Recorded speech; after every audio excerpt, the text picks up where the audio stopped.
they are just so upset at an individual that they strike out at them. Happened to me outside just before I came in here. Now at noon, a libertarian activist arrested after rushing at Senate candidate Don Bolduc, the charges he's facing now.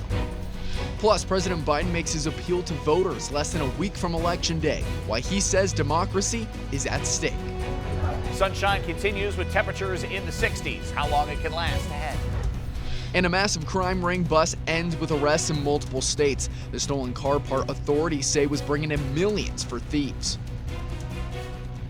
No one covers New Hampshire like we do. WMUR News 9 at noon starts now. Chaotic moments ahead of last night's debate between Senator Maggie Hassan and her challenger, retired Brigadier General Don Bolduc. Take a look at this video right here. Bolduc is greeting the crowd outside the venue when a libertarian activist confronts Bolduc. Thanks so much for joining us here at noon.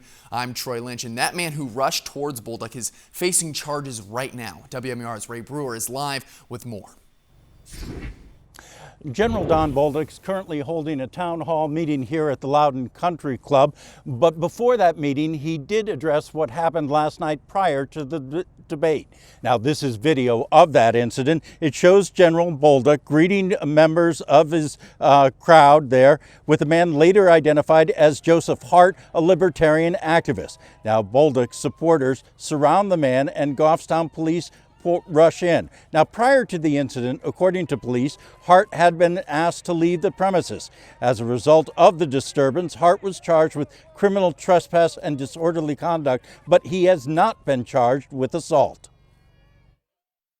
Were you assaulted last night? I wouldn't call it an assault. You know, if the police wasn't there, if the police didn't do their job, it probably would have been an assault, but you can't speculate. So I'm grateful that the police were there. I'm grateful they did their job.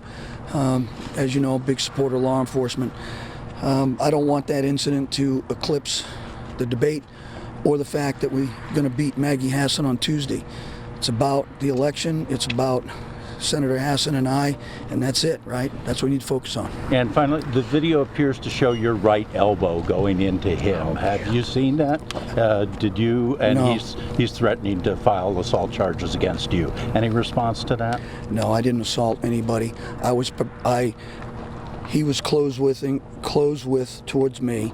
I was turning to protect myself, and that was it. It was simple as that. Now, News 9 did speak with Hart by telephone, and Hart denied assaulting anyone.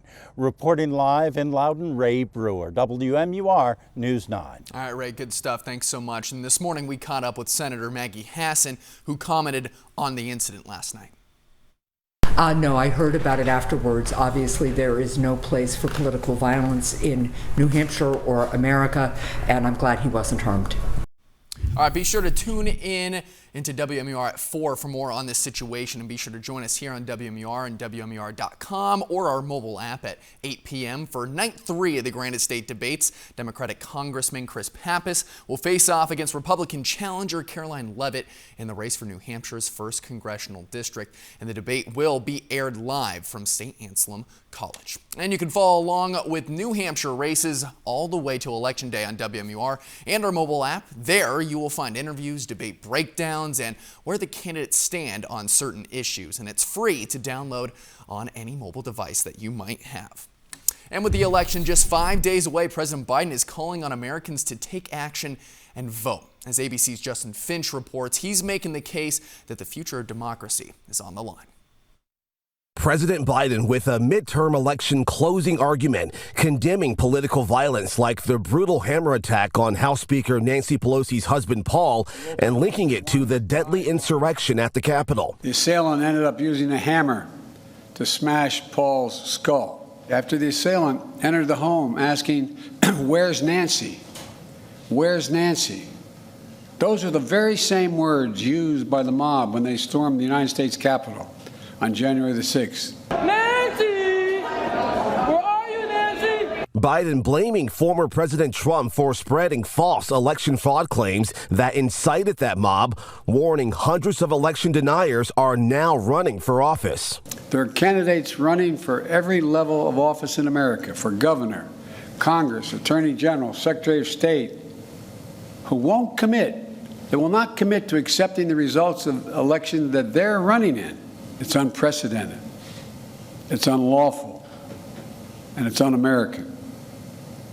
As I've said before, you can't love your country only when you win. Top House Republican Kevin McCarthy on Fox News accusing Biden of dividing the nation instead of uniting it. They just want to distract from the disasters they created. And federal and local law enforcement are now increasingly concerned about the risk of political violence on elected officials and poll workers as we approach Election Day. Justin Finch, ABC News, Washington.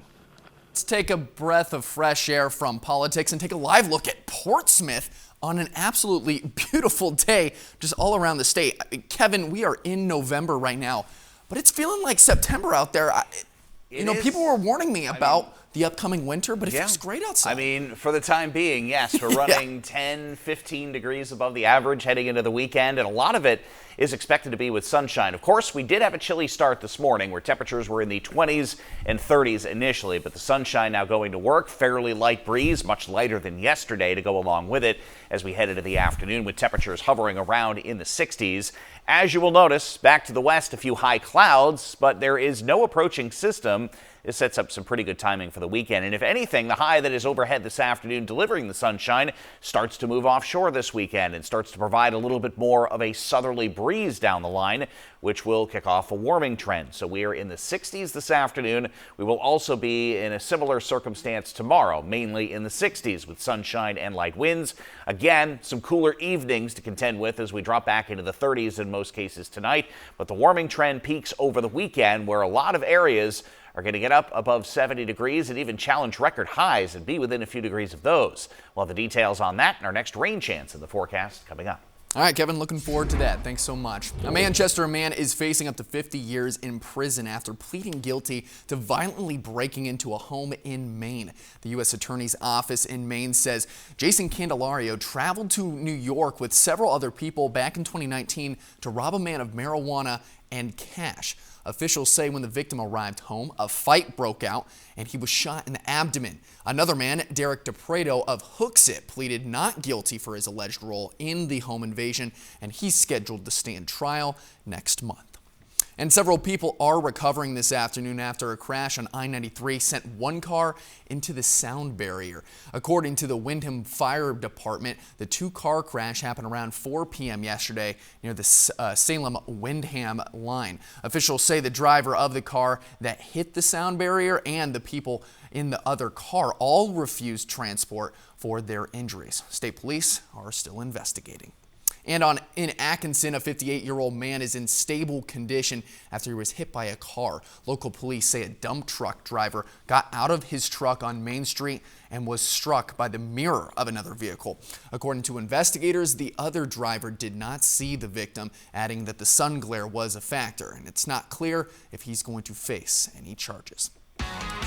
And coming up, arrests across multiple states in a massive theft ring.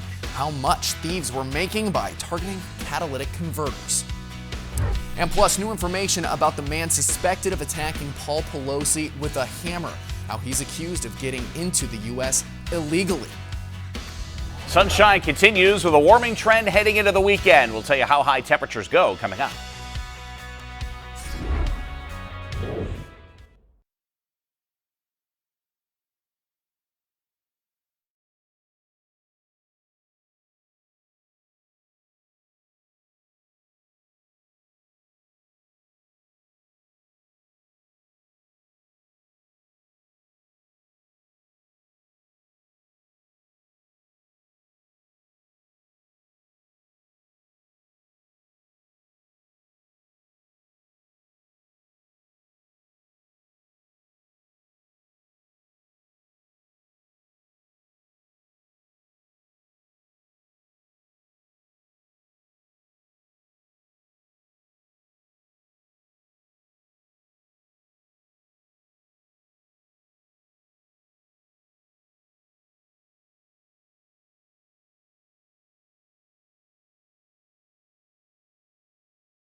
The Department of Justice is announcing a series of raids targeting a major catalytic converter theft ring. As ABC's Derek Dennis explains, arrests have been made across several states, with stolen converters being valued at $500 million.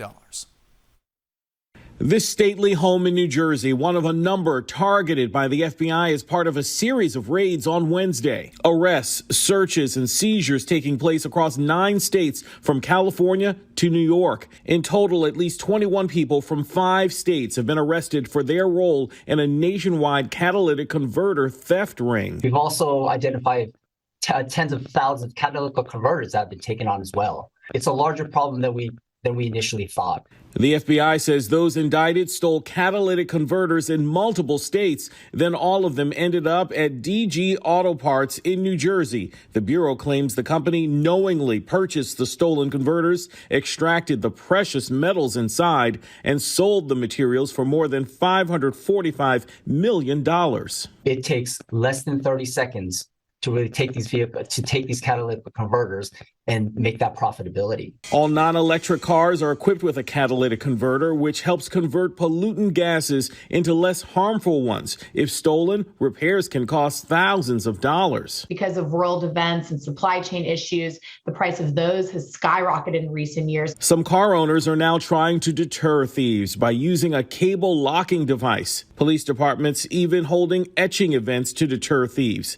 Catalytic converter theft has become a nationwide problem. The resulting damage can make a car inoperable or, at the very least, illegal to drive under EPA regulations. Derek Dennis, ABC News, New York. And U.S. Customs and immigration officials say the man accused of attacking House Speaker Nancy Pelosi's husband, Paul, was in the U.S. illegally. They say David DePape is a Canadian citizen, and Canadians who come to the U.S. for pleasure are usually able to stay for 6 months, but the Department of Human Services didn't say that DePape's deadline expired. He's facing numerous state and federal charges, including attempted murder and assault with a deadly weapon. And a warning from the U.S. Drug Enforcement Administration. They say Mexican drug cartels are now targeting New Hampshire kids. The DEA says those cartels are mass-producing fentanyl-laced counterfeit pills that are made to look identical to prescription pills. Now, those pills are now being shaped into bright colors to attract young buyers. And between May and September of this year, the DEA and its law enforcement partners across the country, they seized more than 10 million fentanyl pills and approximately 980 pounds of fentanyl powder. All they need is those chemicals, and they can produce it far beyond anything we have ever seen in the past. So who are they targeting?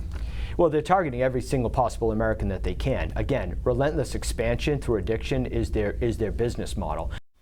Tonight, News 9 examines how these counterfeit pills are getting to New Hampshire, and you can watch that special report at 7:30 on WMUR. And your billionaire dreams, they can stay alive for a few days longer after nobody won the Powerball jackpot in last night's drawing. Right now, the jackpot is set at $500 million. That's billion with a B, Kevin, and that's the third largest jackpot in Powerball history. And if nobody wins on Saturday, it will set the record for the most drawings with no grand prize winner at 40. Yeah, this goes back to last August without a winner. Is anybody going to win ever? I mean, just see the number keep going up. It's incredible. Yeah. I mean, the chances of winning are small, but now more people are playing, so we're just going to have to see how this unfolds as we go forward. Around here, we're winning our own weather lottery heading into the weekend. Oh my gosh, we're going to talk about the temperatures and how long this sticks around. You better come back for that with the full forecast. And then right after that, a possible shakeup on the way for the NFL after the break. Why the Washington Commanders could be changing hands.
Now, meteorologist Kevin Skarupa with your Storm Watch 9 forecast. Temperatures hovering around in the 50s to near 60 currently as we go through the day today. We are expecting a lot of sunshine to continue with those high clouds. Those high clouds are going to try to keep temperatures up a bit compared to where we started the day this morning. But it does look like as we get our way into the weekend, the warming trend continues and there'll be some spots into the lower 70s over the weekend itself for both days.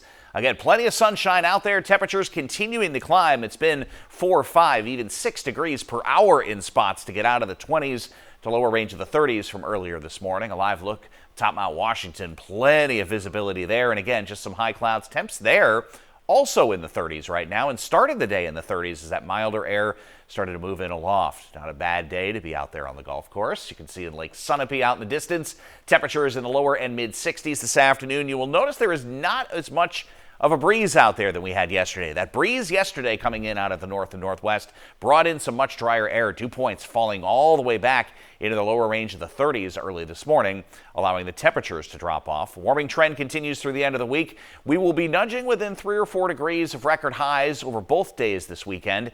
And then the sunshine continues through Saturday. We'll start to add some clouds as we go into Sunday, along with the warmer temperatures. For this afternoon, as you'll notice on the satellite picture, there is not a lot to talk about. A few high clouds back out to the west, a few kind of dotting the sky here and there, and there is really no approaching weather system to keep tabs on until sometime late Saturday night or into Sunday. Temperatures in the 50s out there this afternoon, pushing 60 along the coastline. We will continue on with the fairer skies as we go through time, and this is going to mean another night with temperatures in the 20s and 30s tonight. Tomorrow, we're back into the 60s, and then we start to jump above 70, especially in the southern half of the state as we work our way into Saturday afternoon with partial sunshine. Few more clouds around on Sunday. There may be a stray shower up north, one more mild day Monday, and then temperatures start to fade back. Just in time for Election Day, temperatures will be back into the 50s. Even with those, though, those are actually still above normal heading through Wednesday and Thursday of next week. 70s in November. Kevin, you gotta love that. All right, some of the NFL's most controversial owners could be soon moving on. Daniel and Tanya Snyder are exploring selling the Washington Commanders, and as Tom Foreman reports, it comes as the team comes under even more scrutiny. A potential billion-dollar sale in the NFL. Washington Commanders owner Dan Snyder signaling he is open to sell the NFL team Forbes estimates to be worth $5.6 billion. Snyder bought the team in 1999 for $750 million, according to Forbes. It's unclear if Snyder is exploring selling the entire franchise or just a share, and any transaction would require the approval of 3/4 of NFL team owners, according to the Washington Post. It's been a turbulent 2 years for Snyder. The embattled owner has faced accusations he hired private investigators to look into his NFL counterparts and Commissioner Roger Goodell. Snyder denies these allegations. The NFL and House Oversight Committee investigated Snyder for fostering a toxic workplace environment after multiple accusations of workplace improprieties. You're aware that in 2009, Dan Snyder was accused of sexually assaulting an employee on a private airplane, correct? Am I aware of that? Yes, I'm aware of that allegation. That employee was fired, but Snyder and the team settled with the accuser for $1.6 million. Initially, Snyder refused to appear, but later did sit for a deposition. The committee concluded Snyder conducted a shadow investigation to target his accusers, pin the blame on others, and influence the NFL's own internal review. Snyder has denied those accusations, too. It shows the links Mr. Snyder went to harass, intimidate, and silence his accusers. The NFL, for its part, did find fault with Snyder at the conclusion of its own internal review, which resulted in Snyder handing daily control over to his wife. We impose unprecedented discipline on the club. Monetary penalties of well over $10 million. In a statement, the team said the Washington Commanders have fully cooperated with federal and state investigators.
All right, starting today at 4, get ready to change those clocks. Daylight savings time is this weekend, and we're going to have a breakdown of what time we can expect to see darker skies out there. Plus, tonight at 5. Free Thanksgiving dinner. How cool is that? Rawson reports with the grocery app that'll pay for your feast. All of it. And it's free. We have the details. That is pretty cool. And in China, people are gathering in a lesser-known city just to watch friendship in action. You got to take a look at this. A Buddhist nun is best friends with a one-armed monkey, and he's adorable. The monkey's name is Xing Xing, and the duo, they have been together for about 10 years, but they're just getting noticed because of a video on social media. And the unusual besties, they're now drawing crowds, and people show up just to watch feeding time in person. More they get to know each other, I'm sure there'll be some monkeying around going on. Oh, yes. That's good. They're almost as close as us, Kevin. There's your sunshine this afternoon. Temperatures in the 60s, 70s for the weekend. All right, have a great afternoon. We'll see you at 4.